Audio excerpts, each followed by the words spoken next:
Welcome to NAPLAN. Today is going to be very cool, just like me.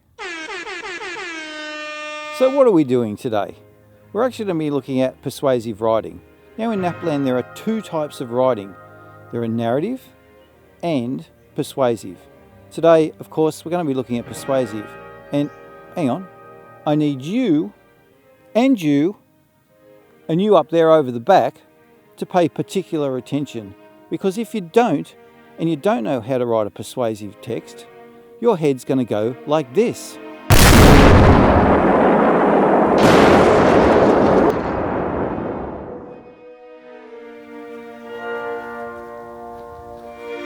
Well, now we've recovered from that horror, let's talk about what happens when you do really well at persuasive writing in NAPLAN. Your head will look like this.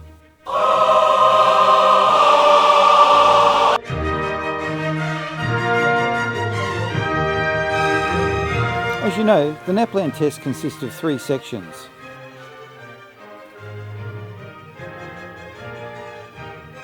Reading.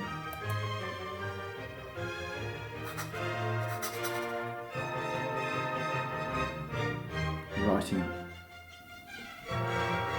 Hola amigos, language conventions. And today we're going to focus particularly on what helps you be successful at the persuasive writing aspect of this course. Now there are certain things that you need to know that will be explained to you in this video and during the day. So pay particular attention and make sure you're focused. Probably time to stop playing around now and let's get some real content going. What is persuasive writing? Persuasive writing is basically a way of arguing or discussing an idea. You could agree or disagree or argue both points of view. A persuasive text allows you to give your opinion on an idea or topic and use evidence and clear reasons why your ideas are correct. One of the main things that you have to remember is you still have to write clearly and attempt to convince the reader that your opinions are correct. Now let's go and have a look at an example. I'm now going to persuade this little boy, who I've never met before, to slide down this big and dangerous slippery dip. He doesn't want to do it, do you? No, I'm scared. Now we've got rid of the little boy that was here, I can show you the persuasive techniques that I'd use on him to make him do it. First of all, we could say a statistic. 97% of children who go down this slippery dip have great time. We could use emotive language such as, this is a wondrous slippery dip. All those who slide down its beautiful, slippery surface have a fantastic experience and live happy lives forever. Or we could go, firstly, the slippery dip is completely safe. It's firm in the ground. Secondly, you will be guaranteed a soft landing on the mud at the bottom. And thirdly, you have a set of very safe steps to climb up so no injury will occur. They're just 3 examples of techniques you can use in persuasive writing. As you can see, I've now persuaded this little boy to slide down the slippery tip. You're not scared anymore, are you? No.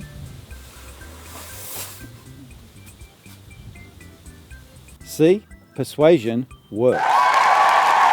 So, as well as knowing some of the techniques, you need to know what the examiners are looking for, because then you can aim your piece specifically at what they want. Currently, there are 10 criteria that are used for marking the writing task, and these may differ fractionally from year to year, but basically these are a general guideline. The first one is audience, text structure, ideas, persuasive devices, vocabulary, cohesion, paragraphing, sentence structure, punctuation, and spelling. And basically, if you can get all those things in order, and I'm about to explain what each of them are, you will do well in your NAPLAN writing task. Let's talk about audience. The audience is the person your piece is written for. So you need to engage and entertain them. And usually you do this by having a good introduction. The introduction needs to be interesting and make the audience want to read more of your text. You can practice this by writing different ones and practicing some of the techniques that you'll learn in this lecture and today. You need to keep a consistent idea to make sure your audience carries through all the way with the story. And audiences don't like stories that don't have an ending, so use your planning time to work out a conclusion to your story. Text structure. When you're asked to write in a particular text type, and today we're looking at persuasive, you need to follow the correct structure or format for that. In persuasive writing, you would make an argument for a particular point of view using persuasive language and carry through with that all the way through your piece. Try to know what's required of your particular piece and stay with it. Ideas. Ideas are great. In a persuasive piece, you probably will be given what you need to write about, and the ideas come from the original thoughts you have about it. So you need to be able to support those ideas and thoughts with evidence, emotive language, statistics, argument, all those sorts of things, examples, quotes from famous people, etc., etc. So any of those persuasive techniques you'll use to support the ideas you have. Persuasive devices. Well, we've pretty much talked about those, and you'll learn more about those as we go. So for now, I'm just going to skim straight over the top. Vocabulary. Vocabulary is a powerful tool to use when you're writing, and it doesn't just mean you use big words. It means using the correct words and making the right word choices. Of course, big words, I suppose, if you want to put that in inverted commas, make you sound far more intelligent and give a certain sophistication to your writing that you'll need to get into those upper range marks. You can always use a dictionary or a thesaurus when you're practicing your writing to help you with that, and make sure you always understand what a word means before you use it so you don't put it in the wrong place and make yourself look silly. Ensuring cohesion. Cohesion, or sticking stuff together, is very important. You need to make sure that you've got a continuous flow in your story and that it all holds together.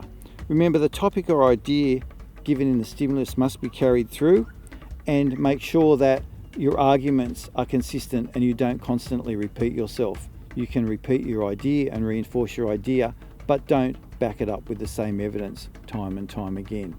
Make sure that you argue consistently all the way through. Don't start arguing for and then argue against and become confused with your work. Make sure you stick to a consistent pattern. That's cohesion. Paragraphing.